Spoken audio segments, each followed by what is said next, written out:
December 17th, 1943, 11:45 hours. Sky over Rabaul, New Britain. 24 F-4U Corsairs from Marine Fighting Squadron 214 Circle at 15,000 feet. Below them sprawl 5 Japanese airfields surrounding Rabaul Harbor, most heavily defended airbase in South Pacific.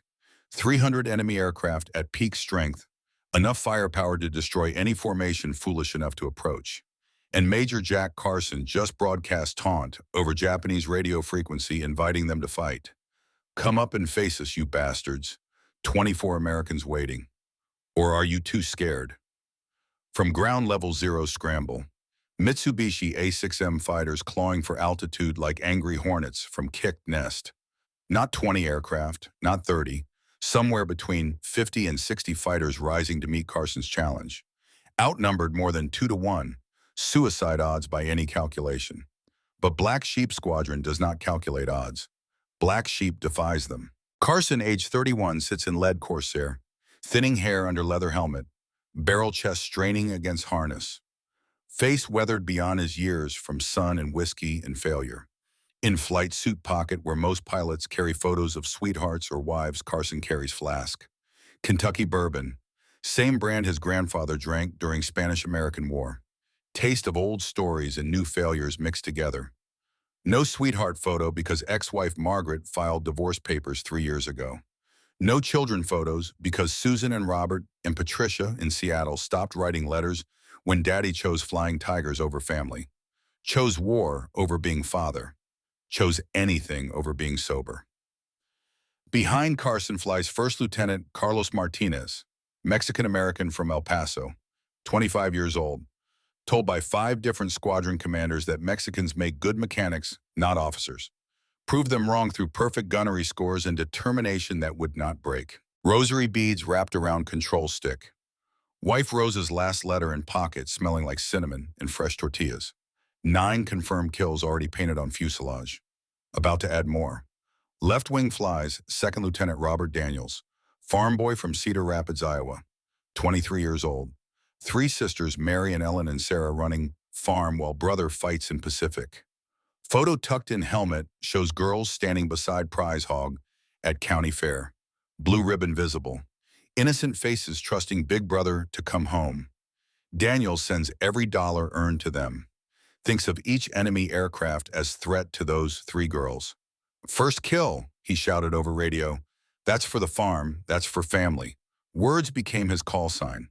Right wing flies, Captain Stanley Parker, 28 years old from Philadelphia, passed over by 5 squadron commanders who wanted aggressive fighters, not methodical calculators.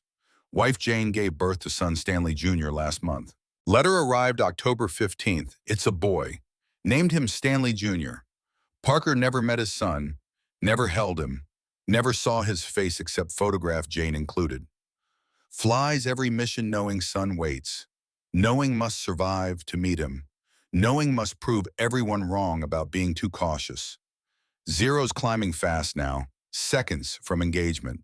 Carson checks fuel ammunition formation. 24 Corsairs against 60 Zeros. Should be slaughter. Mathematics say die. But Carson's squadron defies mathematics. They are misfits, rejects, men nobody wanted until Carson took them. Black Sheep Squadron. And Black Sheep do not lose because losing means admitting everyone was right about them being worthless. Carson Key's radio. Voice calm, professional. Hiding fear that never completely disappears no matter how many missions flown. Same tactics, 2 plane elements. Dive, shoot, climb, never turn with 0. Wingmen clear tails. Anyone gets separated, head south immediately. We go home together or not at all. Zeros reach altitude. Formation merges. Sky fills with aircraft. Tracers arc like deadly fireworks. Engines scream. Pilots shout. Chaos erupts. And in that chaos, Black Sheep prove once more that second chances matter. That rejects can fight. That nobody gets left behind. But understanding why requires going back. Back to September. Back to dirt airstrip where 27 strangers assembled. Back to moment when Marine Corps gave up on them and one drunk gave them hope nobody else would provide. Coeur d'Alene, Idaho, 1912. Jack Carson born into household marked by divorce and remarriage. Took stepfather's name. Did not learn truth about biological father until adult.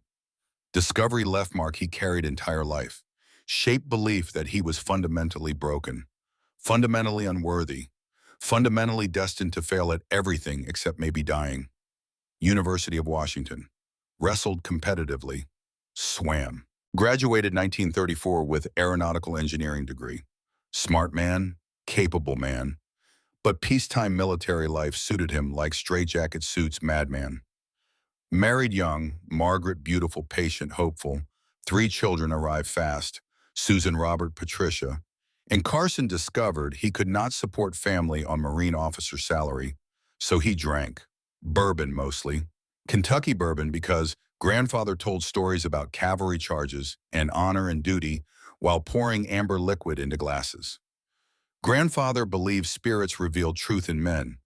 Carson discovered only truth bourbon revealed was that he failed at everything. Failed as husband, as father, as officer, as man. Whiskey helped truth go down, made reality bearable, made mornings possible when nights were nightmares of inadequacy, debts mounted like bodies on battlefield, gambling debts to other officers. Carson good at flying, terrible at poker.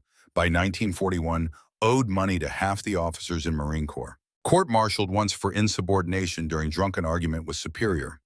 Nearly court-martialed twice more for conduct unbecoming. Each time barely escaped through combination of flying skill and fellow officers covering for him. Margaret filed for divorce. Took kids to Seattle. Said he could see them when got sober. When pigs fly, she meant. When hell freezes. When Jack Carson becomes man instead of drunk. Carson joined Flying Tigers instead. Easier than becoming sober. Easier than facing failure. China 1941.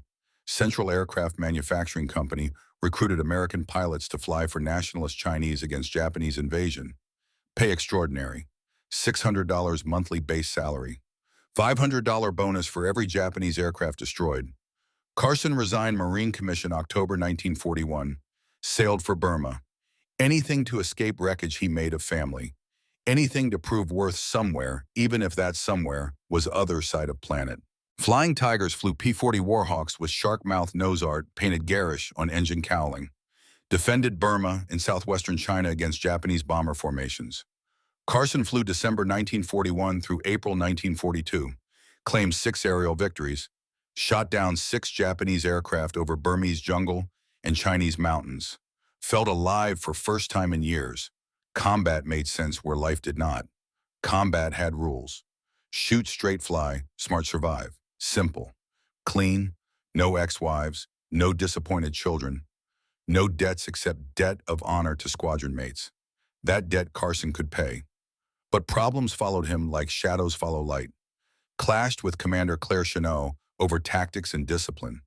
Drank heavily between missions. Borrowed money from other Tigers. Could not repay. Reputation as brilliant pilot undermined by reputation as unreliable drunk. When American Volunteer Group dissolved April 1942 and pilots offered commissions in U.S. Army Air Forces, Carson declined. Wanted to return to Marines. Wanted redemption somehow. Wanted to prove he could succeed at something beyond killing. Journey home took months through submarine-infested waters and bureaucratic mazes. Arrived United States summer 1942, expecting welcome as combat veteran with proven kills against Japanese military. Found bureaucratic indifference instead. Marine Corps reluctant to recommission officers who resigned under financial pressure to become mercenary. His Flying Tigers kills not officially recognized because scored while technically civilian contractor. Civilian kills do not count toward Marine Corps records. Start from zero. Prove yourself again. Carson would receive letter from ex-wife 3 days before first combat mission with Black Sheep. Inside would be demand for child support and photo of 3 children he had not seen in 2 years. He would stare at that photo every night for next 4 months. Would carry it into combat over Rabaul. Would be holding it when shot down and captured. But first he had to assemble squadron from men nobody else wanted. If you or a family member served in the Pacific during World War II, we want to hear your story. Did you know about squadrons like the Black Sheep? Share your memories in the comments below and help us preserve these stories for future generations. Carson spent months in limbo.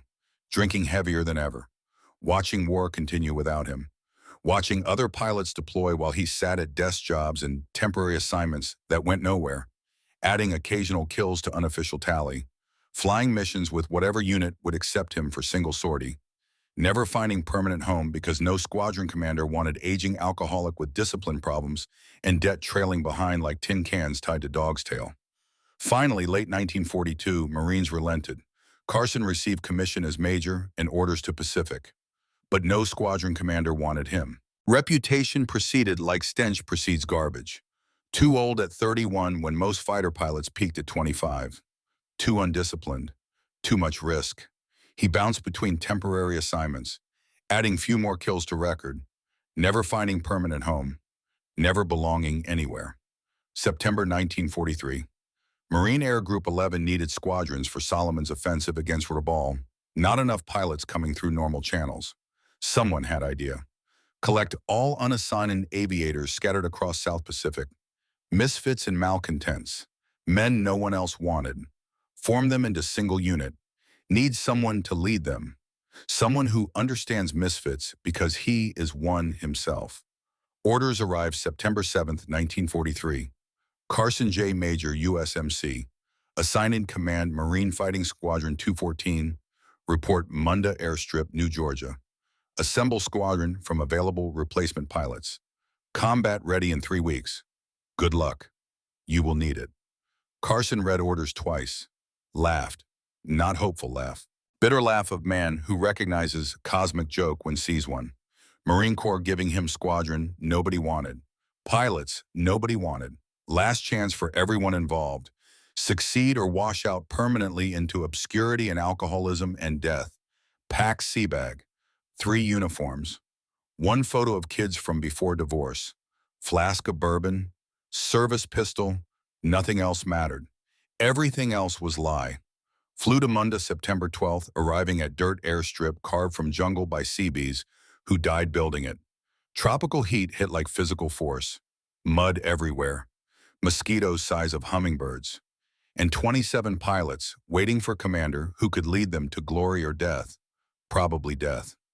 Carson stood before them that first morning, looked at their faces, saw his own failure reflected back 27 times, saw men told they were not good enough, not disciplined enough, not reliable enough, saw second chances walking in Marine Corps uniforms, saw himself multiplied, made announcements simple and direct, did not care about their records, did not care about past mistakes or why other commanders rejected them, cared about one thing only: could they fly and fight? Everything else irrelevant. Marine Corps gave up on them, he had not.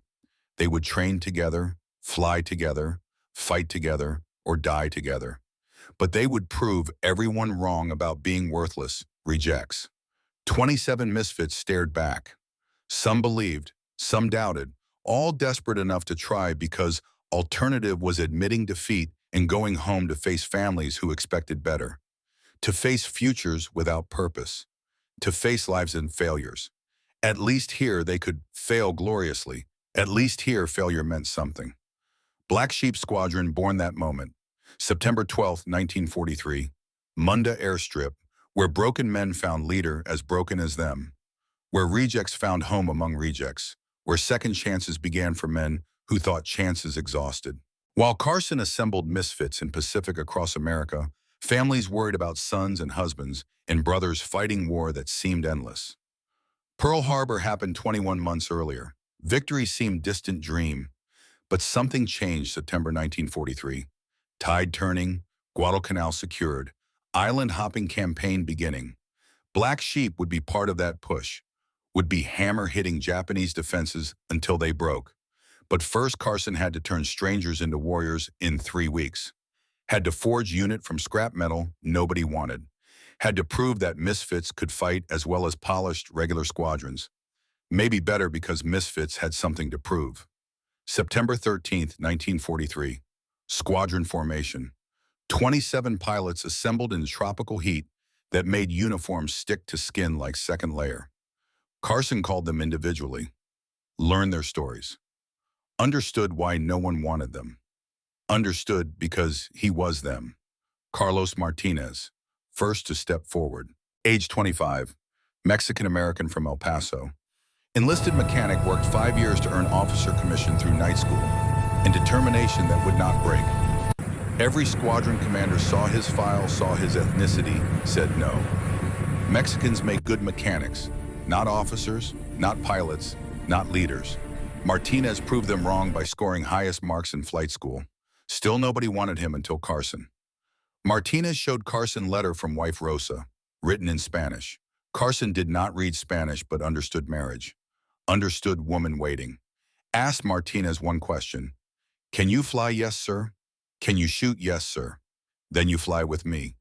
Race does not matter in cockpit. Only skill matters. You have skill. You have spot. Robert Daniels, age 23, farm boy from Cedar Rapids, Iowa. 3 sisters running farm after parents died in accident. Daniels' only son. Joining the Marines to send money home because farm barely supported 3 girls, much less 4 people. But farm boys considered too simple for fighters, too slow, too unsophisticated. Every squadron passed over him despite scoring second highest in gunnery training. Farm boy, no culture, no polish, not officer material. Daniel showed Carson photo, 3 girls in overalls standing beside massive hog, county fair blue ribbon pinned to animal. Daniel said sisters rode every week, asked how war going, asked when coming home, asked if he was safe. He lied in every letter. Said war easy, said perfectly safe, said home soon. All lies but loving lies, lies that let sisters sleep at night. Carson understood lying to family, asked same question. Can you fly? Yes, sir. For them, sir. For Mary and Ellen and Sarah. Then you fly with me. Motivation matters. You have strongest motivation possible. Protecting family. Stanley Parker, age 28 from Philadelphia, married, wife Jane 8 months pregnant in September 1943. Parker passed over by 5 squadrons, not because incompetent, because too cautious, too methodical. Commanders wanted aggressive fighters who took risks. Parker calculated everything, checked everything twice, flew exactly by book. Book said do not take unnecessary risks. Parker did not take risks. Nobody wanted pilot who would not gamble. Parker showed Carson letter from Jane. Due date October 15th. Asked him to be careful. Asked him to come home. Asked him to meet his child. Parker said he would prove to everyone he deserved selection all along. Said he would meet son as man son could be proud of. Carson understood proving worth. Asked question. Can you fly? Yes, sir. Carefully, sir. Safely, sir. Good. Careful keeps wingman alive. Careful means you come home to meet son. You fly with me. Caution is not cowardice. Caution is intelligence. 3 pilots would die in training before single Japanese aircraft engaged. Wilson Anderson Foster. Their deaths would teach lessons written in blood. Lessons that would keep others alive in combat. But one lesson would not be learned until October 15th, when youngest pilot died over Rabaul. That lesson would cost squadron its innocence. Would show them invincibility was illusion purchased with blood. But that tragedy was still 3 weeks in future. Thomas Hayes, age 22, youngest pilot, Boston wealthy family. Rebelled by joining Marines instead of attending Harvard like parents demanded. Parents wanted lawyer, wanted him safe, wanted him to use family name and money to build comfortable civilian career. Hayes wanted to prove himself without family advantages. Wanted to be Marine because he earned it, not because family bought it. Just engaged before deployment to Pacific. Fiancée Catherine waiting in Boston, planning wedding for when war ended. Hayes kept engagement ring in footlocker. Simple goal band, planned to marry her after war. Show parents he could succeed on own terms without their money or influence. But young pilots considered reckless. Commanders saw age 22 and said no. Too inexperienced, too idealistic, too likely to die first week in combat. Youth is liability, not asset. Hayes desperate to prove them wrong. Desperate to show youth combined with training equals effectiveness. Hayes showed Carson engagement ring. Said Catherine believed in him, said he would come home, said he would marry her and make parents understand, make them respect his choices. Carson understood idealism. Also understood war kills idealists first because idealism makes risk seem noble instead of fatal. But ask question, can you fly? Yes, sir. I can, sir. Then you fly with me. But you listen to me. Youth is not courage. Survival is courage. Come home to Catherine. Make her happy. That is mission. Yes, sir. Edward Morrison, age 35. Oldest pilot except Carson. Dallas, Texas. Enlisted mechanic to officer to pilot. Hardest path possible in military. Took Morrison 12 years to reach cockpit. 12 years of studying, testing, failing, retrying.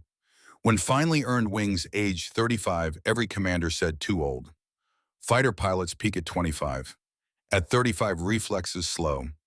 Vision dims. Cannot compete with younger men in dogfighting. Morrison showed Carson nothing. No photos, no letters, just determination burning in eyes like coals. Said if Carson could fly it at 31, Morrison could fly at 35. Said age just number. Experience matters more than youth. Older pilots know when to fight and when to withdraw. Young pilots know only how to attack. That gets them killed. Carson laughed. Real laugh this time, not bitter. Asked question. Can you fly better than these kids, sir? Then you fly with me, old man. We will show them age is wisdom, not weakness. Morrison grinned. Two oldest pilots in Pacific Theater. Leading squadron of rejects nobody wanted. Perfect symmetry, perfect justice. Perfect chance to prove everyone wrong about everything. 27 misfits, 27 stories, 27 reasons nobody wanted them. Carson took them all, told them simple truth that changed everything. Past does not matter. Performance matters. Prove it in air, prove it in combat, prove everyone wrong about you, about us, about what misfits can accomplish when someone believes in them. They would try. God help them, they would try. Because alternative was admitting defeat, was going home as failures, was living rest of lives knowing they were not good enough. Better to die trying than live knowing you quit. Training began next morning before dawn. F-4U Corsairs waiting on Munda airstrip, 27 aircraft, bent wing design, inverted gull wing like no other fighter, 2,000 horsepower Pratt & Whitney R2800 engine, fastest fighter in Pacific, 417 miles per hour in level flight, 650 caliber machine guns, 2,300 rounds ammunition total, perfect weapon for killing Japanese aircraft, also perfect weapon for killing inexperienced pilots who did not respect it. Corsair had 41-foot wingspan. Long nose blocked forward visibility during takeoff and landing. Left wing tended to stall before right, sending aircraft into deadly spin if pilot not careful with rudder. Landing approach killed more pilots than Japanese did in early months. Aircraft floated unpredictably just above runway due to ground effect from inverted gull wing. Torque from massive engine required constant rudder correction during takeoff and low-speed flight. Navy initially rejected Corsair for carrier operations. Too dangerous. Gave it to Marines instead. Marines accepted danger because Marines always accept what others reject. Carson gathered pilots' first morning training began. Explained Corsair, reputation honestly without sugarcoating. Explained that half would probably die learning to fly it. Explained that other half would probably die in combat against Japanese veterans defending Rabaul. Explained that nobody forced them to be here. Anyone wanted to quit could leave now. No shame, no judgment, just recognition that some men not meant for this work. Nobody left. Rejects had nowhere else to go. This was last chance. Only chance. Take it or die wondering what might have been. Training schedule brutal by necessity. 3 weeks to accomplish what normally took 3 months. Every day began before dawn when tropical air still cool enough to breathe. Mess hall served breakfast nobody enjoyed. Powdered eggs reconstituted with water tasted like chalk mixed with hope. Burnt coffee brewed too strong tasted like bitter regret in liquid form. Spam fried until edges crispy. Canned peaches for special occasions. Martinez complained quietly. My wife's cooking, now that was breakfast. This is just fuel. But they ate anyway. Combat burns calories, fear produces. Carson taught tactics developed with flying tigers. Refined through months of unassigned combat flying. Emphasized aggressive coordinated attacks. Drilled endlessly on two-plane element. Basic building block of fighter tactics where leader and wingman work as single unit. Leader attacks. Wingman protects leader's tail. If leader gets in trouble, wingman clears threat. If wingman threatened, leader helps. Always pairs. Never alone. Never unsupported. That is how survive when outnumbered. Stressed situational awareness. Ability to track multiple aircraft in swirling dogfight while maintaining formation integrity. Japanese pilots they would face were not inexperienced replacements. September 1943 air groups defending Rabaul still included veterans of Pearl Harbor, Dutch East Indies campaign, early Guadalcanal battles. Skilled, determined opponents flying aircraft that, while slower than Corsair, could outturn any American fighter in close quarters dogfight. Carson's answer: Ippol and brutal. Never fight on Japanese terms. Use Corsair's speed and diving ability. Attack from above using altitude advantage. Make one pass. Hit hard. Keep moving. Never try turning with zero. Never get slow. If Japanese pilot gets on your tail, your wingman clears him off. If your wingman in trouble, you help him. Flight is unit. Individual glory irrelevant if gets squadron mates killed. Come home alive or do not come home at all. First week theory only. Learning construction, aerodynamics, balance controls. Corsair resembled no other glider or trainer. Center of gravity shifted dramatically depending on fuel load and ammunition expenditure. Pilots who forgot died when aircraft departed controlled flight and spun into ground or ocean. Second week simulators. Primitive wooden cockpit mock-up mounted on springs. Instructors shook it violently, imitating turbulence and combat stress. Pilots tried maintaining level flight, executing turns, tracking simulated targets. Sounds simple. Was torture. After half-hour, arms trembled, shoulders burned, hands cramped. This was endurance test as much as skill test. Third week, first actual flights, learning takeoff procedures, landing approaches, formation flying, basic maneuvers. From 27-3, remove first week. Could not handle physical demands. From 24, 2 more removed second week. Failed tests under pressure. 24 became 22. Then third week casualties began. September 18th, Lieutenant James Wilson crashed hard on landing approach. Bounced, undercarriage collapsed. Corsair cartwheeled, shedding parts like metal confetti. Wilson survived with broken arm and severe concussion. Removed from flight status permanently. Sent home. 22 became 21. September 22nd. Lieutenant Paul Anderson spun in during low-altitude turn. Stalled left wing before right, exactly as briefed not to do. Aircraft rolled inverted. Insufficient altitude to recover. Crashed into jungle. Anderson killed instantly. Fireball visible from base. 21 became 20. September 27th, Lieutenant Richard Foster collided with another Corsair during formation practice. Both aircraft destroyed mid-air. Foster and other pilot Lieutenant Marcus Webb killed. Debris rained down over Solomon Sea. Bodies never recovered. 20 became 18. Carson watched each crash, wrote each name in notebook he carried. Wilson, Anderson, Foster, Webb. Drank bourbon each night, mourning men lost before they ever saw combat, before they ever proved themselves, before they ever had chance to show misfits could fight. But 18 remain. 18 learned lessons written in blood of squadron mates. Learn to respect Corsair. Learn to fly as team. Learn to trust wingman with life, because wingman only thing between you and death. Learn that survival required discipline. Carson himself lacked in personal life, but demanded absolutely in air. Martinez wrapped the rosary beads around control stick before every flight. Rosa sent them in letters smelling like cinnamon and fresh corn tortillas. He prayed in Spanish before takeoff, prayed after landing, prayed for squadron mates, prayed for enemies' souls because killing was sin, even when necessary. Those prayers would save his life multiple times in coming months. By September 30th, Black Sheep could fly in rough coordination, not polished like regular squadrons, not finished product. But time ran out. Offensive against Rabaul accelerating. Every squadron that could fly needed online immediately. Ready or not, Black Sheep would fight, would prove themselves or die trying. Squadron needed name before first mission. Carson suggested Carson's Bastards, captured both his personality and nature of assembled misfits perfectly. Marine Corps Public Affairs rejected immediately. Unprintable in newspapers. Unbroadcastable on radio. Unsuitable for Image Corps wanted to project to American public. Needs something cleaner. Something newspapers could print without scandal. Someone suggested black sheep instead. Reference to biblical parable about lost sheep, about outcasts, about rejects finding redemption. Carson accepted it immediately. Black Sheep Squadron. Perfect. Skull and crossbones insignia designed by squadron artist. Sewn onto flight jackets. Identity forged in rejection and determination. We are rejects. We own it.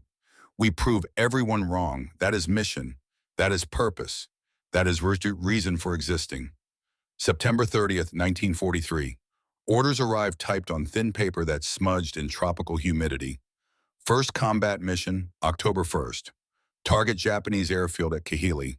Mission escort bombers. Engage enemy fighters. Return safely. Simple orders. Impossible task for squadron that barely knew how to fly together, much less fight together. But one more setback before launch. October 1st morning, 2 pilots too sick to fly. Dysentery, malaria, tropical diseases that killed as surely as bullets. 18 became 16 available for first mission. 16 Corsairs. 16 misfits. 16 second chances. Today they would discover if second chances meant anything. Today they would prove misfits could fight. Or today they would die proving everyone right about being worthless. Either way, today would matter. Today would define them. Today would show world what black sheep could do when someone finally gave them chance nobody else would provide. Carson drank bourbon that night before first mission. Stared at photo of 3 children who did not write letters anymore. Wondered if proving worth would make them proud. Wondered if they even knew he was fighting. Wondered if they cared. Probably not, but tomorrow he would fight anyway. Because fighting was all he knew how to do. Fighting was the only thing he never failed at. Tomorrow would prove if that was enough. Tomorrow would show if being good at killing made up for being terrible at everything else. Tomorrow came fast. War waits for no man, not even misfits nobody wanted. October 1st, 1943, 0730 hours, first combat mission. 16 Corsairs launched from Munda into dawn, sky painted orange and purple by tropical sunrise. 2 pilots remained behind, too sick with dysentery to fly. Tropical diseases killed as surely as bullets. Carson led formation north toward Kahili. Martinez on his wing. Daniels and Parker second element. Hayes and Morrison third element. 8 two-plane elements total. 16 aircraft for baptism by fire. Simple mission on paper. Escort bombers to Japanese airfield. Protect them from enemy fighters. Return home. In reality, nothing about combat is simple. Flight to target took 90 minutes over endless blue Solomon Sea. Islands dotted below like green jewels on sapphire cloth. Beautiful from altitude, deadly up close where Japanese defenders waited with guns and determination to kill invaders. Ahead, Kahili airfield showed on horizon, smoke rising from previous bombing raids, Zeros scrambling to intercept incoming American formation. Carson keyed radio. Enemy aircraft climbing. 11 o'clock high. Estimate 20 plus. Engage when they reach bomber altitude. Remember tactics. Dive, shoot, climb. Stay in pairs. Clear your wingman's tail. We came here to fight. Let us show them how misfits fight. Zeros reached bombers at 12,000 feet. Black Sheep dove to engage. First combat for most pilots. First time shooting at humans instead of target sleeves towed behind practice aircraft. First time being shot at by humans with singular intent to kill. First time understanding that war is not theory or training, but metal and fire, and death arriving faster than thought. Carson fired first.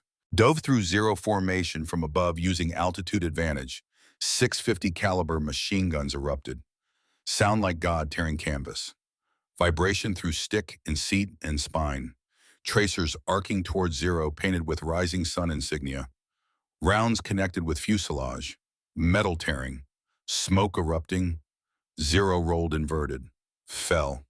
First kill for Black Sheep Squadron. First kill for Carson as Marine Corps pilot. Flying Tiger's victories did not count. Starting from zero. Proving himself again. Carson did not celebrate. Already scanning for next target. already looking for threats, already understanding combat is not individual duels, but continuous awareness and reaction. Martinez engaged Zero pursuing Bomber. Perfect deflection shot exactly as trained. Lead target. Fired. Zero exploded in fireball so bright it hurt eyes even through tinted goggles. Debris expanding outward. Wings separating. Fuselage tumbling. Pilot never had chance to bail out. Martinez keyed radio. Gracias Dios. First kill. Rosary beads around control stick had worked. Rosa would be proud. Daniels and Parker worked together like men who trained together for years instead of 3 weeks. Daniels dove on Zero, attacking from port side. Parker covered his tail, watching for threats. Another Zero tried attacking Daniels from below. Classic mistake. Parker shot it down with burst that started at engine cowling and walked back through cockpit. Zero exploded. 2 kills for Parker in first engagement. Zero debris flew so close Daniels' Corsair shuddered from shockwave. Daniels keyed radio. That's for Mary, that's for Ellen, that's for Sarah Farm Boy, could fight after all. Hayes and Morrison covered each other, but Hayes flew too aggressive. Dove too steep chasing Zero. Nearly blacked out from G-forces pulling out of dive. Vision tunneled. Edges went gray. Morrison followed close. Shot Zero off Hayes' tail before young pilot even knew he was being pursued. Saved youngest pilot's life in first 5 minutes of combat. Hayes learned first lesson written in someone else's blood. Youth is not courage. Survival is courage. Aggression without discipline kills you faster than enemy. Engagement lasted 12 minutes. Felt like 12 hours. Time compressed and expanded in combat. Seconds became eternities when enemy on your tail. Hours became seconds when trying to track multiple aircraft. When ammunition exhausted and fuel gauges showed time to return, Black Sheep turned south toward home. Bombers completed mission. All returned safely. Black Sheep lost no aircraft. No pilots wounded or killed. Miraculous outcome for first mission. Official count credited 5 Japanese fighters destroyed. Carson 1, Martinez 1, Parker 2, Morrison 1, 3 more damaged and claimed as probables. First mission marked success by any measure. Misfits proved they could fly, could fight, could survive. Small beginning, but enough to earn right to continue. Returned to Munda mid-morning.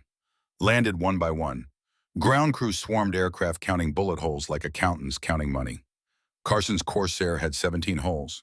Martinez 14, Daniels 9, Parker 3, all repairable, all flyable next day. That was mathematics of air combat. Holes that missed vital components meant survival. Holes through engine or fuel tanks or pilot meant death. Debriefing that evening in sweltering tent, intelligence officer asked for details. Enemy count, altitude, engagement duration, tactics observed, names of pilots who scored kills. Carson gave facts without embellishment, said what happened, left out fear, left out near misses, left out moment when Zero passed so close he saw Japanese pilot's face, young face, determined face, face that looked remarkably like Hayes or Daniels, face of someone's son who would not return home, face Carson would see in dreams. Then Carson added observation that mattered most. They fought. They fought well. They came home. That is all that matters. Tomorrow we fight again. Black Sheep celebrated that night.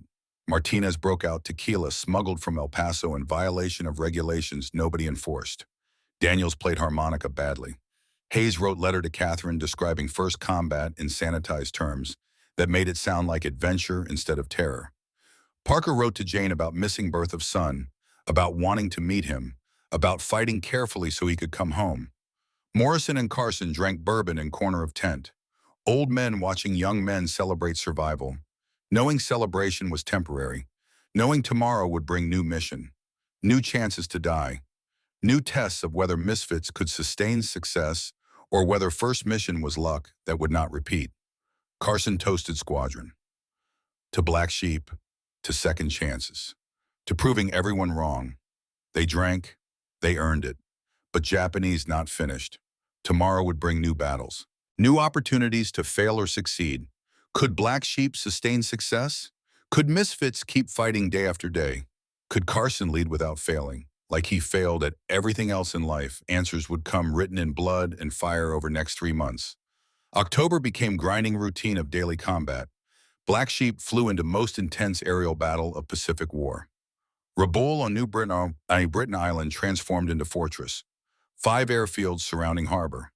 Over 300 Japanese aircraft at peak strength. American strategy was neutralize Rabaul through continuous air attack rather than costly amphibious invasion. Meant daily missions for fighter squadrons based in Solomons. Meant flying until killed or rotated home. Usually killed. Distances enormous and exhausting. Round trip to Rabaul from Munda covered nearly 600 miles. 3 hours in cramped cockpit breathing oxygen that tasted metallic. 3 hours of constant vigilance because enemy could appear from any direction.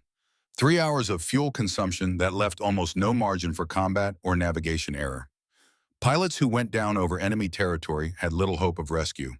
Ocean swallowed them. Jungle hid their bodies. Families received telegrams. Missing in action. Presumed dead.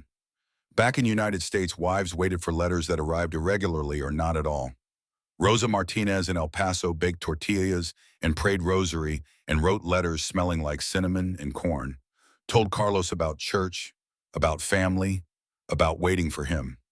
Jane Parker in Philadelphia prepared nursery for baby due mid-October. Painted walls blue, convinced baby would be boy. Chose name Stanley Jr. Wrote letters asking husband to be careful, to come home, to meet his child. Catherine Hayes in Boston planned wedding that might never happen. Chose dress, chose flowers, chose future she prayed would arrive. Margaret Carson in Seattle raised 3 children who asked where daddy was. She had no answer except letters from lawyer demanding child support. War separated families. Some would reunite, some would not. Wives could only wait and pray and hope telegrams did not arrive with news that destroyed futures. Black Sheep rotated between 2 forward bases, Munda and later Vella La Vella, launching missions whenever weather permitted. Some days flew twice, wake before dawn in darkness, briefing by flashlight, pre-flight checks by feel because sun not yet risen, takeoff, 3-hour round trip, combat over Rabaul, return, land, debrief, eat meals nobody enjoyed, sleep 4 hours if lucky, wake, repeat. Physical and mental strain accumulated like debt that could never be repaid, only serviced until it broke you. Carson led from front, flew every mission he could, positioned himself at formation head where action was hottest and danger greatest.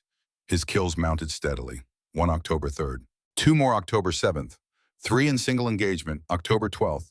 Total reaching 7 Marine Corps kills by mid-October. Proving point with every trigger pull. Age and reputation meant nothing if you could fly and fight, if you could bring squadron home, if you could prove doubters wrong through results instead of promises. Other Black Sheep proving themselves as well. Martinez scored 2nd kill October 5th, 3rd October 9th, 4th and 5th October 13th. Mexican-American from El Paso who nobody wanted becoming squadron's most effective pilot. Fought for Rosa, for family, for proving Mexicans belong in cockpit same as anyone else. Daniel's farm boy from Iowa accumulated kills with precision. 2 kills October 6th, 1 October 10th, 1 October 14th, each time keyed radio same words. For Mary, for Ellen, for Sarah's sisters, running farm while brother fought in Pacific. Daniel sent every dollar earned home. Wrote letters weekly with loving lies about war being easy and safe. Parker methodical Philadelphia pilot scored carefully. 1 kill October 4th, 2 October 11th, never took unnecessary risks, always checked surroundings before engaging, always maintained formation discipline. Squadron mates joked Parker flew like accountant balancing books. Parker smiled, said accountants survive wars, hotshots die young. He intended to survive, to meet son born October 15th. To prove caution was wisdom, not cowardice. Hayes' youngest pilot struggled initially. Too aggressive, dove too steep, broke formation chasing kills.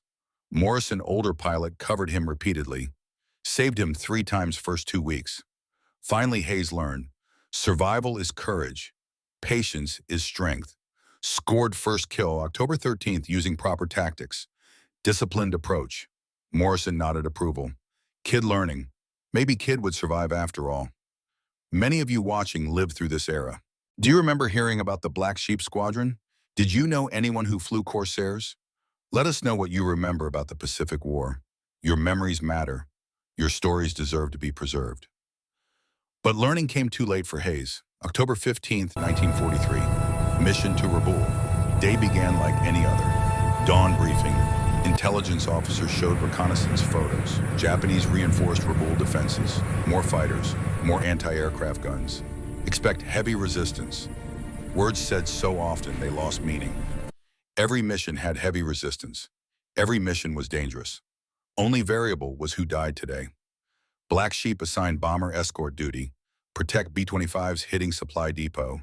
20 aircraft launched, Carson leading, Martinez his wingman, Daniels and Parker, second element, Hayes and Morrison, third element. 4 more elements behind, largest formation, Black Sheep assembled since first mission. Flight to target routine initially. Weather clear, visibility excellent. Below Solomon Sea stretched endlessly. Ahead Rabaul with cluster of airfields and garrison of fighters waiting to defend Empire and Emperor. But this day different. This day Japanese prepared. Intelligence knew American bombers coming. Zeros waited at altitude. Not 20 aircraft, not 30. 40-plus fighters circling above Rabaul like vultures above dying animal. Ambush. Carson saw them through morning haze. Keyed radio. Enemy aircraft 2 o'clock high. Count 40-plus. Stay in elements. Engage when they dive on bombers. Remember tactics. Remember training. Come home alive. Zeros dove. Black Sheep climbed to intercept. Formations merged. Massive dogfight erupted. Sky filled with aircraft. Tracers everywhere. Engines screaming. Pilots shouting over radio. Chaos. Pure chaos that training prepared for but could never fully simulate. Combat was controlled panic. Was making decisions faster than thought. Was reaction and instinct and training compressed into seconds where one mistake meant death. Carson engaged Zero pursuing bomber, fired, missed, Zero rolled, dove. Carson followed instinctively, fired again, connected, Zero smoked, fell. 8th Marine Corps kill. Carson pulled up hard, G-forces pressing him into seat. Vision graying at edges, looked for Martinez, found him engaging 2 Zeros simultaneously. Dove to help, shot one off Martinez's tail. Martinez shot the other. 9th kill for Carson. Perfect teamwork, perfect coordination. Exactly as trained. Daniels and Parker fought together seamlessly. Parker disciplined as always. Daniels aggressive but controlled. 2 more Zeros destroyed. Farm boy and accountant made effective team. Complementary styles. Daniels pressed attacks. Parker protected. Both survived through mutual support. Hayes and Morrison separated in initial merge. Common in chaos of mass engagement. Morrison looked for Hayes, could not find him immediately. Keyed radio, Hayes report position. No response. Radio static, engine noise. Other pilots calling targets and threats. No Hayes. Morrison scanned sky methodically. Spotted Hayes 3,000 feet below. Engaged with Zero in turning fight. Exactly what Carson taught them never to do. Zero could outturn Corsair every time. Hayes learning hard way, learning lesson that might kill him. Morrison dove to help, but too far, too slow. Watched helplessly as Zero maneuvered behind Hayes. Watched as tracers stitched across Corsair fuselage. Watched as Hayes's aircraft began smoking from engine. Watched as young pilot tried to recover. Failed. Hayes's Corsair rolled inverted. Dove. Morrison followed shouting over radio. Bail out now. Get out before too low. Hayes tried, struggled with canopy, combat damage jammed mechanism. Smoke-filled cockpit, visibility 0, aircraft falling, 3,000 feet, 2,000, 1,500, running out of time and altitude, running out of chances to survive. Hayes finally forced canopy open at 1,000 feet, climbed out onto wing. Wind blast tore at him, leather helmet ripped away, goggles torn from face. Jumped clear at 800 feet, pulled ripcord. Parachute deployed but too low. Insufficient altitude for proper deployment. Canopy only half inflated when Hayes hit water. Impact killed him instantly. Physics and mathematics and insufficient altitude combined into equation with only one answer: death. Body floated briefly, then sank beneath Solomon Sea, taking engagement ring and dreams of Catherine and future that would never arrive. Thomas Hayes, age 22, youngest pilot, just engaged, wedding plan. Parents who would receive telegram saying son died bravely serving his country. Lies to make unbearable slightly more bearable. Morrison pulled up, flew circles above impact point, hoping Hayes somehow survived, knowing he had not. No one survived that impact. Physics did not allow miracles. Finally had to leave. Fuel low, Zero still attacking. Mission incomplete.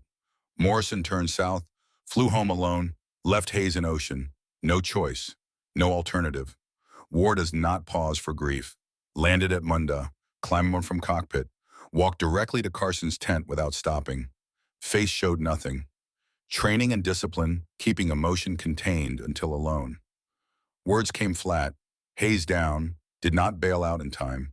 Hit water, did not survive. First black sheep killed in combat. Carson took bourbon from Foot Locker, poured 2 glasses, gave one to Morrison. They drank in silence. First death always hardest. Changes squadron, changes everything. Before first death, you believe somehow you will all survive. Statistics apply to other squadrons, not yours. First death destroys that illusion, shows you mortality applies universally, shows you are not special, just lucky temporarily. That evening, whole squadron assembled. No celebration, no stories, just silence and bourbon and understanding that Hayes would not be last. Someone mentioned Hayes was good kid. Someone said he tried hard. Someone said he would have made good Marine if lived longer. Carson said nothing, just drank, stared at nothing.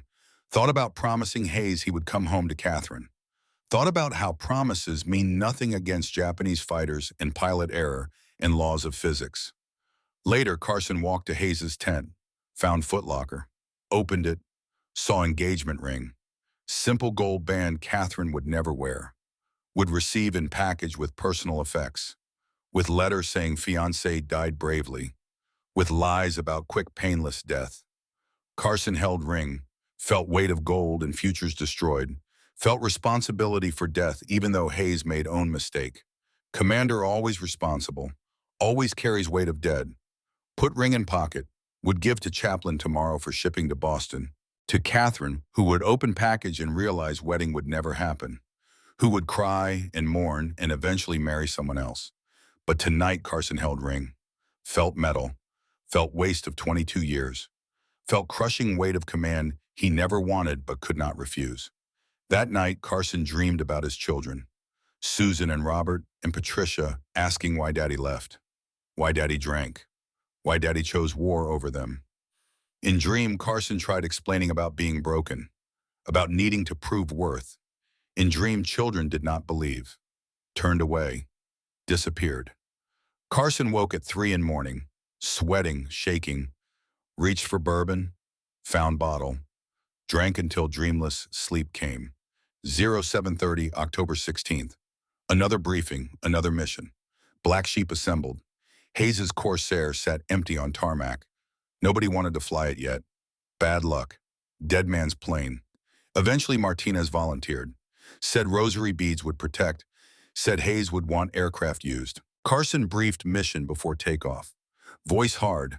Hayes died because forgot tactics. Turned with 0. Got slow. Made mistake. We honor him by not making same mistake. We honor him by surviving. By learning from his death. By winning war so his sacrifice means something instead of nothing. Black sheep nodded. Understood. Hayes would not be last loss. But each death taught lesson written in blood. Lesson that kept next pilot alive if he paid attention. That was only meaning available. Learn or die. No third option. They flew, they fought, they returned -1. October became November. Missions continued. Carson's kill count climbed. 12 Marine Corps kills by November 1st, 15 by November 10th. Approaching numbers that meant something. Approaching recognition. Approaching proof of worth. Joe Foss held Marine Corps record. 26 confirmed kills during Guadalcanal campaign. National hero, Medal of Honor recipient, everything Carson was not. Breaking that record became Carson's obsession, not just about numbers, about proving worth, about showing Marine Corps wrong, about redemption through combat, since redemption through sobriety seemed impossible. Carson flew every mission possible, requested additional sorties, volunteered for dangerous sweeps, positioned himself where Japanese concentrated thickest, took risks that worried squadron mates. Martinez expressed concern. "Sir, you flying too aggressive. We need you alive more than we need record." Carson dismissed concerns harshly, said he knew what he was doing, said if they could not keep up, stay on ground. Obsession making him cruel even to men who cared. Squadron covered for him anyway. Martinez perflighted Carson's aircraft when Commander 2 hung over. Morrison positioned himself to protect Carson's tail in combat. Parker and Daniels flew tight formation around him, protected him from obsession that drove him beyond reason. Toll showed physically. Drinking increased. Bourbon consumption doubled. Hands shook mornings, eyes bloodshot constantly, weight loss visible, sleep minimal. But in cockpit, Carson remained perfect. Desperate focus, instinctual brilliance, killed with precision that could not be taught. Age and alcoholism disappeared when fighting. In combat, Carson was whole. Morrison accumulated steady kills. 7 total by November, proving age was wisdom. Experience knew when to fight and when to withdraw. Martinez reached 9 kills, November 20th, highest scoring pilot in squadron. Daniels reached 6 kills mid-November, still shouting for sisters with each victory. Daniels carried photo of Mary and Ellen and Sarah everywhere. Talked about farm constantly, about prize hog, about county fair, about plans to return home, help with harvest, about futures that seem certain because youth believes in certainty. November 18th destroyed that certainty. Mission to Rabaul, heavy cloud cover, poor visibility. Formations scattered by weather before reaching target. Daniels engaged 0 alone, against tactics, against training, against everything taught. But combat creates chaos. Chaos separates formations. Separated pilots make desperate decisions. 0 got behind Daniels. Burst of fire. Corsair exploded. No bailout. No parachute. No survival. Farm boy from Iowa who fought for 3 sisters, dead at 23. Body scattered across ocean in pieces too small to identify or recover. Parker saw explosion, tried to reach Daniels, too late. Watched debris fall, watched fire spread across water, then extinguish. Gone. Wingman gone. Friend gone. Responsibility failed. Carson reported loss to headquarters. Wrote letter to 3 sisters in Cedar Rapids. Said brother died bravely. Was good pilot. Talked about them constantly. About farm, about prize hog, about coming home. All true. Also said death was quick. Painless. That part lie. Explosion killed but not instantly. Burned, suffered. But sisters did not need details. Let them imagine peaceful end. 2 black sheep dead. Hayes and Daniels. 2 families destroyed. Squadron mourned. Continued because stopping was not option. Parker took loss hardest. Daniels had been his wingman, his responsibility. Believed he failed. Drank heavily that night. First time methodical pilot lost control. Carson understood. Shared bourbon. Shared guilt. Shared understanding that war makes everyone fail eventually. Morning brought hangovers and mission briefing. They flew. They fought. Guilt remained, but duty continued. November became December. Carson's kills mounted. 21 by December 1st. 24 by December 15th. 2 short of tying Foss. 3 short of breaking record that consumed every thought. Tomorrow, December 17th, would be largest mission. 24 Corsairs sweeping over Rabaul. Perfect opportunity. Maximum targets. Carson could break record in single mission. That night, Carson could not sleep. Sat in tent during tropical rainstorm. Drank bourbon. Stared at photo of children who stopped writing years ago. Wondered if breaking record would make them proud. Wondered if they knew he fought. Wondered if they cared. Tomorrow he would taunt Japanese, challenge them, face them, prove himself or die trying. Tomorrow would define everything. Tomorrow would show whether second chances meant anything. Whether broken men could achieve greatness, whether all the drinking and failure and abandonment could be redeemed through one perfect day. Tomorrow came fast. War waits for no man. December 17th, 1943. Already described, but now understanding why Carson broadcast that taunt. Why he needed this more than needed to survive. Why 24 Corsairs faced 60 Zeros in sky over Rabaul. Engagement was chaos and brilliance compressed into 20 minutes that would be remembered 80 years later. Carson dove first, fired, Zero smoked, fell, 25th Marine Corps kill, pulled up, saw Zero pursuing Martinez, dove, fired, Zero exploded, 26th kill, tied Foss's record. Martinez clear, Carson climbed looking for more. Third Zero appeared, engaged, turning fight. Carson won through superior positioning, shot Zero down, 27th Marine Corps kill, broke record, became highest scoring Marine ace to that point. Fourth Zero dove from above. Classic bounce, Carson rolled, evaded, fired deflection shot, connected. Zero burst into flames, 28th Marine Corps kill, record shattered, point proven, worth demonstrated. Everything Carson fought for achieved in 20 minutes of metal and fire and death. Martinez added 3 kills. Parker 4, Morrison 2. Combined with other pilots, Black Sheep claimed 20 enemy aircraft destroyed. Later analysis suggested number probably inflated to 15 or 17 actual. But in moment in chaos and desperate fighting against superior numbers, 20 seemed accurate and felt earned. What mattered was not precise count. Was that they fought vastly superior force, brought everyone home alive, proved misfits could face elite Japanese veterans and win, proved second chances worked when men committed to making them work. That night, Squadron celebrated. Someone produced bottles of captured Japanese sake. Martinez contributed tequila. Morrison found bourbon. They drank, toasted Carson, toasted record, toasted survival, toasted proving everyone wrong. But Carson did not celebrate, sat apart, drank alone, stared at nothing visible. Martinez approached after Squadron dispersed. Sir, you broke record. 28 kills, most in Marine Corps. You proved everyone wrong. Carson laughed bitterly. Sound like glass breaking. Proved what? That I can kill, that was never question. Question is, can I be good man, good father, good husband? Answer still no. Record means nothing if kids do not know you, if ex-wife will not speak to you.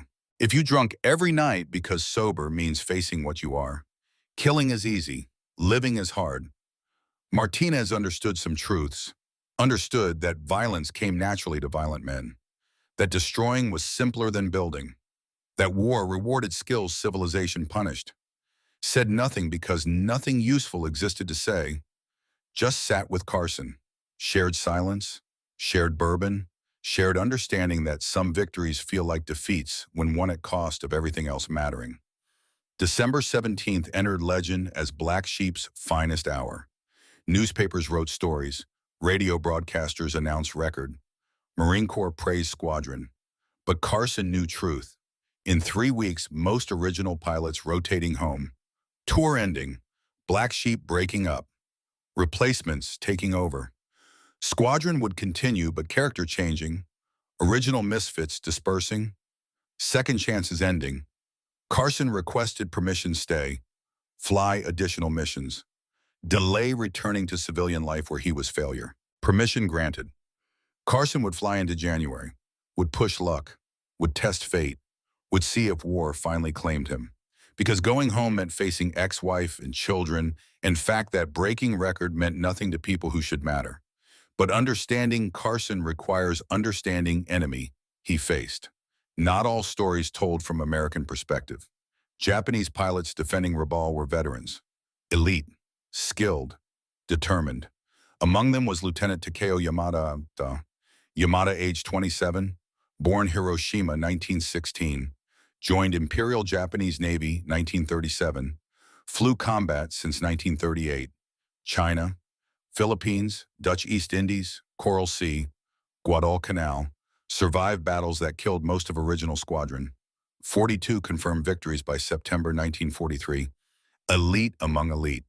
In Japan, wife Hanako waited with daughter Miyuki, age 6, asking when daddy coming home. Same question American children asked. Same fear in mother's heart. War does not choose sides for love. Both sides fight for families. Both sides kill for protection. Tragedy is that warriors fighting for same reason must destroy each other to protect what they love. Yamada flew December 17th, was among 60 Zeros rising to meet Carson's challenge. Saw American formation. Recognized disciplined tactics. Recognized leader by aggressive flying and radio voice. Yamada respected warrior who led from front, who faced enemy personally instead of sending others to die while staying safe. Yamada engaged Carson briefly. Two veterans meeting in sky, but Martinez intervened, shot at Yamada. Yamada broke off, climbed, disappeared into clouds, survived that day, would survive war, would write in diary that night American Squadron 214 fights with honor. Their leader is a worthy opponent. If we meet again, it will be contest between warriors who understand war's cost. They would never meet in combat again. But Yamada's respect for Black Sheep showed that enemy was not monolithic evil, was composed of individual men fighting for their own reasons. Yamada fought for emperor and homeland and family safety. Americans fought for democracy and freedom in their own families. Both sides convinced of righteousness. Both sides willing to keep both sides human. Yamada kept photographing cockpit.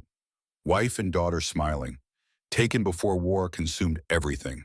Fought to protect that smile. Same as American pilots fighting to protect families back home. War was tragedy that way.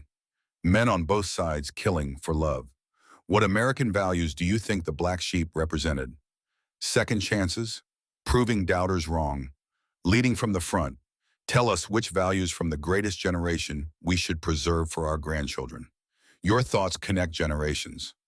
Carson's obsession with record had driven him beyond reason. Now with record-broken obsession did not end. Grew worse. Could not stop. Could not go home. Could not face life without war to hide in. January 3rd, 1944. 0730 hours. Carson's total stood at 26 confirmed Marine Corps kills since breaking Foss's record December 17th. In 2 weeks added -2 to total through additional missions. Combat mathematics was subtraction, not addition when you flew obsessively. Actually, 26 was error. Carson had 28 from December 17th. But 2 kills from late December missions were downgraded to probables after gun camera review showed insufficient evidence. Record-keeping was imperfect science in chaos of war. Official count stood at 26 Marine Corps kills entering January 3rd mission.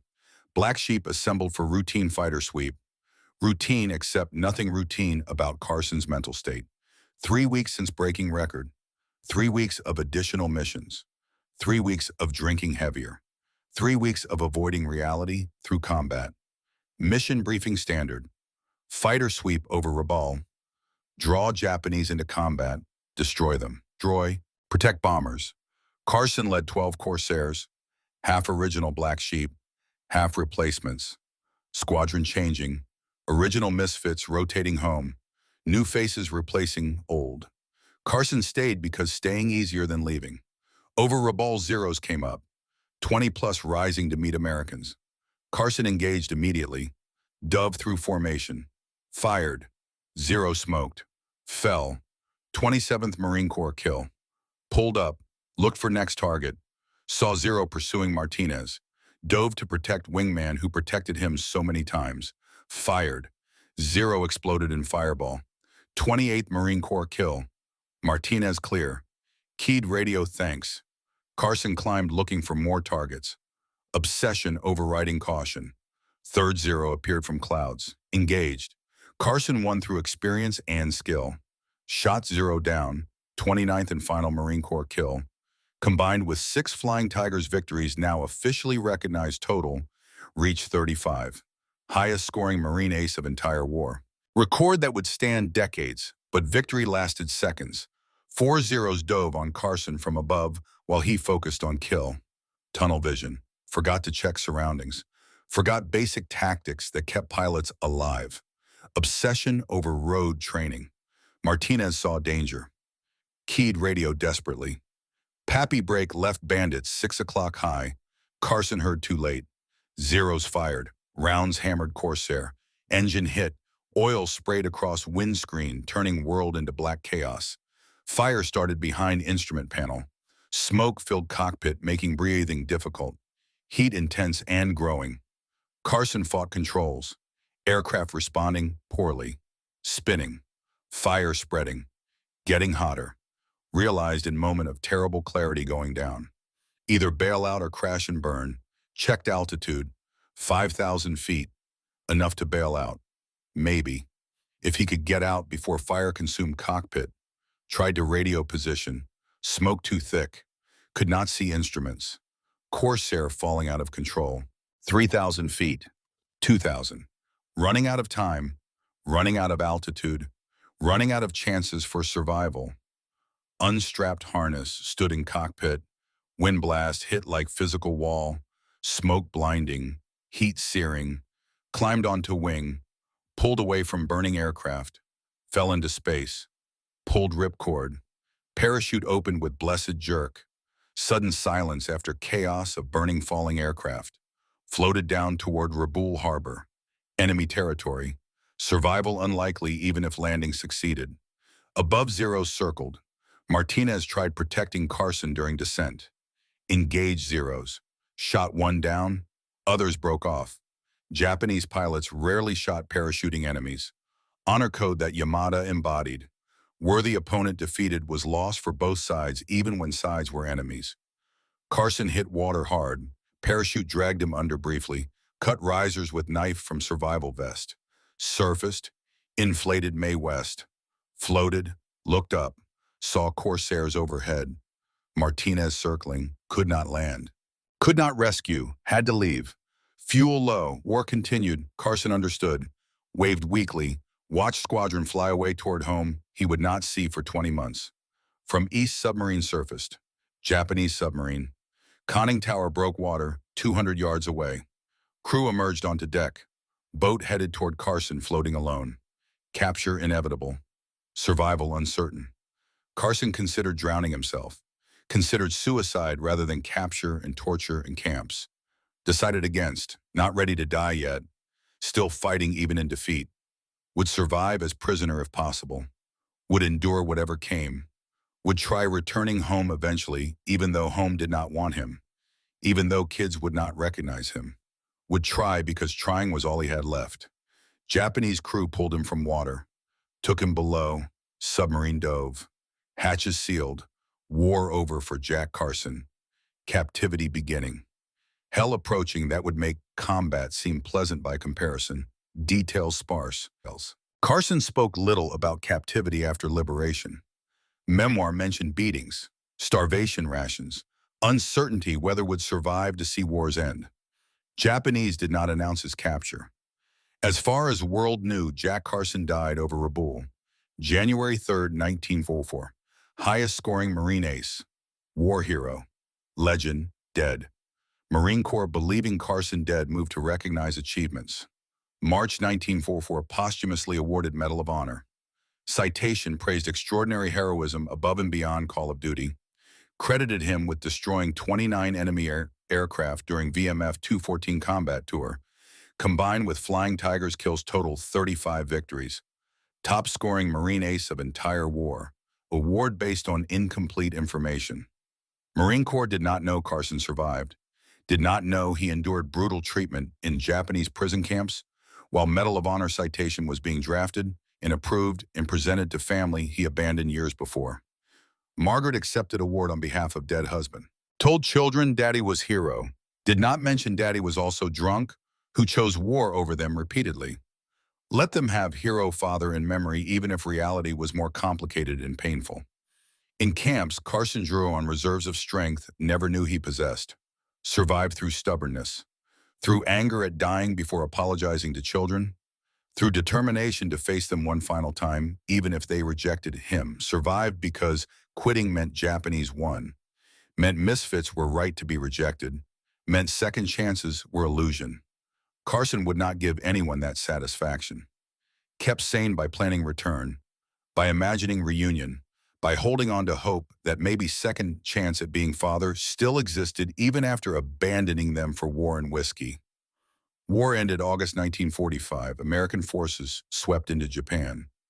Liberated prison camps, Carson emerged from captivity weighing 90 pounds, skeletal, sick, damaged beyond recognition, but alive. Discovered he was legend in absence. Medal of Honor waiting.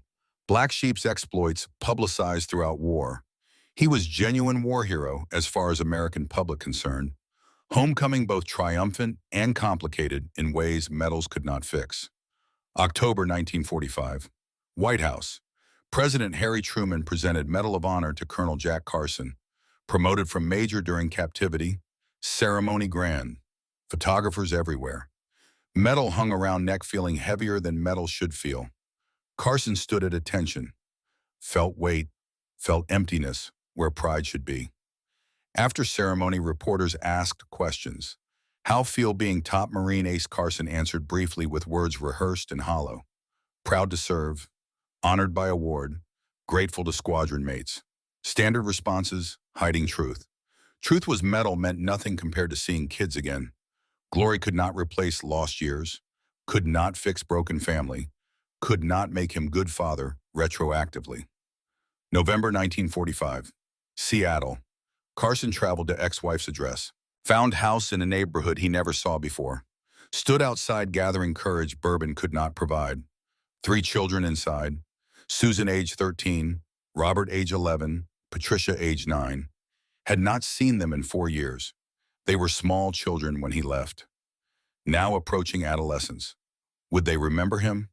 Would they want to see stranger wearing father's face? Knocked on door. Margaret answered. Saw Carson. Face showed mixture of emotions impossible to untangle. Relief he survived camps. Anger for abandonment spanning years. Uncertainty about future and what his return meant. They need to see you. They think you are dead. Letters from Marine Corps said so. Changed when you were found alive. But they do not know you, do not remember you. You are stranger to them. Carson understood, asked permission to see them anyway. Margaret agreed reluctantly, called children with voice that carried weight. Susan came first, looked at Carson suspiciously. Studied face trying to match memory that did not exist clearly anymore. Robert followed shy and uncertain. Patricia hid behind mother too young when Carson left to remember father, who abandoned her at age 5. Carson knelt to their level, tried to speak, could not find words that would bridge 4 years of absence and lifetime of failure. Finally managed, I am sorry. Sorry for leaving, sorry for drinking, sorry for failing you as father. I do not ask forgiveness. Just wanted you to know I love you. Always loved you, even when I was too broken to show it properly. Susan cried. Robert cried. Patricia did not fully understand, but cried because siblings cried and emotion was contagious. Margaret cried. Carson cried. Family broken beyond repair. Damaged by war and alcoholism and choices that could not be unmade. But trying to find connection. Trying to salvage something from wreckage of what might have been. Visit lasted 1 hour. Awkward, painful. Full of silence heavier than words. Carson promised to write, to send money regularly, to be better father. Kids nodded without believing. Heard promises before divorce, before flying tigers, before he chose war over them every single time choices appeared. Carson left, walked to hotel, bought bottle of bourbon, drank entire bottle alone in room. Understood truth, Medal of Honor could not change. Record kills could not fix broken family. War gave glory, took everything worth having. He would struggle rest of life with demons, bourbon silenced temporarily, but never killed permanently. Civilian life brutal. Alcoholism worsened. Married twice more. Both marriages failed within years. Drifted through series of jobs, never finding footing. Could not adjust to a world where combat skills were irrelevant. Where killing enemy did not solve problems. Where bourbon made everything worse, not better, but remained only coping mechanism he trusted. Maintained occasional contact with Black Sheep survivors. Martinez opened successful mechanic shop East Los Angeles. Taught disadvantaged youth aviation. Made difference, lived proof second chances mattered. Parker became commercial pilot. Raised son Stanley Jr., who became pilot too. Built stable family life, Carson never achieved. Morrison became flight instructor. Past lessons learned in blood to new generations. Kept black sheep memory alive through teaching. Carson happy for them. Envious. They made second chances work. Built lives after war. Carson could not. Demons too strong. Bourbon too necessary. Failures too heavy to escape. 1958, Carson published memoir. Baba Black Sheep became bestseller. Raw, unflattering portrait of author who did not hide flaws. Wrote about drinking, about debts, about failures as husband and father. Also wrote about combat with vivid intensity. Captured chaos and terror and exhilaration of aerial warfare in ways few other memoirs achieved. Books cemented Carson's place in popular culture. Led to television series 1976 that took liberties with history. Show made Black Sheep more unorthodox than reality. Invented characters and episodes, but introduced new generation to Squadron's story. Kept memory alive even if Hollywood version bore little resemblance to truth. Real Black Sheep veterans watched show with mixed feelings. Morrison said, "They got our names right, everything else wrong." But show kept people remembering. That mattered more than accuracy. Children reached out after book published. Susan, now adult with family, invited Carson to meet grandchildren. Carson visited, met grandson named Jack after him, felt weight of name, felt responsibility, felt hope that maybe grandson would learn from grandfather's mistakes, would make better choices, would avoid demons. Told grandson one thing during visits: second chances matter. Everyone deserves them, but second chance only works if you change, if you learn, if you become better. I got second chance. Did not change enough. Maybe you can do better. Grandson listened, too young to fully understand, but remembered words. Years later, grandson joined Marines, became pilot, flew jets, did not drink, did not gamble, did not abandon family. Made Carson proud in a way Carson never made his own father proud. Small redemption. Not enough to fix everything, but something. Something worth holding on to during final years. January 11th, 1988, Fresno, California. Jack Carson died age 76. Alcoholism, liver failure, complications from decades of abuse. Found alone in apartment, bourbon bottle beside bed, empty like his life became. Buried Arlington National Cemetery with full military honors. Medal of Honor ribbon on chest. American flag draped over casket. 21 guns salute echoing across headstones. Marine Corps hymn played by Honor Guard. Final mission complete. Family attended. Susan and Robert and Patricia. Grandchildren. Great-grandchildren. Black Sheep survivors. Martinez, Parker, Morrison. Old men now remembering young men they once were. Remembering commander who gave them chances nobody else would. Martinez spoke at service. Voice steady despite age. Carson was flawed man, broken man, but good leader, good commander. Gave misfits opportunity when nobody else would. Taught us to fly, to fight, to survive. For that eternal gratitude despite his demons. Parker spoke. Said Carson showed him that careful pilots survive. That calculation defeats recklessness. That methodical approach works. Lessons that kept Parker alive entire war. Lessons he taught to thousands of students over decades. Lessons that saved hundreds of pilots. Morrison spoke last. Said Carson proved age just number. That experience matters. That older men can lead younger men. That second chances work when people committed. Carson gave second chances to us. Deserved one himself. Got it in Black Sheep. Squadron was his redemption even if he never believed it himself. Casket lowered, taps played, flags folded, presented to Susan as eldest child.